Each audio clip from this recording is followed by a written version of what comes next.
We want to promote some independence as readers. Strong focus on learning to read is in the earlier grades.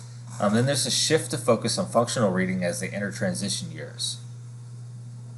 When we reached out to parents, and we had over 200 responses, and 93% reported it very important that their child learn to read.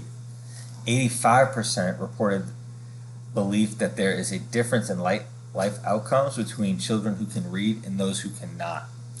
So just thinking about that from the parent perspective and creating those relationships with the parents, they believe so strongly in reading from their own background, from society, from popular culture. And so working with our kids to read is always going to be a focus of the parents, but making sure that knowing our knowledge and our expertise, that we're teaching kids to read in a way that is going to promote independence in themselves and improve their quality of life. Parents did indicate that functional reading is the most important and decoding written words and symbols as the least important. And although those numbers are similar, they're right around that 50%. So depending on the parent, they're going to have a different view. How can you capture within your lesson meeting the need of the functional reading, but also meeting the need of students learning and improving their reading skills? Access to literature is a huge part of the gap. Throughout the grades, focus on skills to access literature of grade level, grade appropriate, as well as age appropriate literature. A lot of the literature that our students can read and read independently is not targeted for their age group. And the literature that is targeted for their age group is way too difficult to read, either too comprehensive, too many words, the layout is too difficult to separate and focus on the key parts and to distinguish. And literacy falls in every single content in the general curriculum. As you all know, math, science, social studies, all have key pieces of literacy and understanding that literacy. Math has had such a huge push, and in my classroom, I was a math teacher and science teacher, and literacy was vital to my kids' learning. We did so many word problems, and being able to go back into the text to find the key information in order to solve the problem was entirely based on their ability within literacy.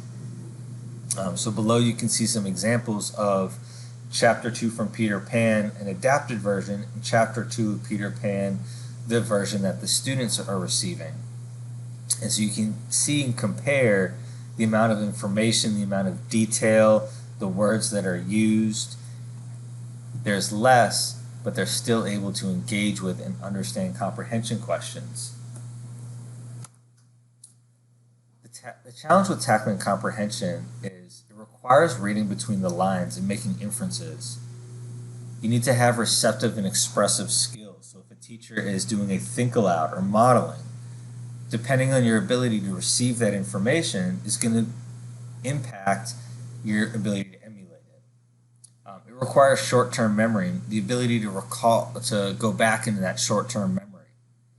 We see a lot with our students that repetition is so important, and so having that short-term memory skill, sometimes dependent on that repetition, requires attention and being able to stay focused and stay engaged long enough that you pick up on all the little details to pull together to answer a question. These areas can be so difficult for our learners, and we know that. And so a lot of our approach is focused around meeting these needs and anticipating these needs. The NRP recommends 6 strategies for promoting comprehension. Comprehension monitoring, cooperative learning, graphic and semantic organizers, question answering, which is where most of the research of this population has focused, question generation, and summarizing. And so building these 6 components into our work is our goal to promote and increase and improve that comprehension.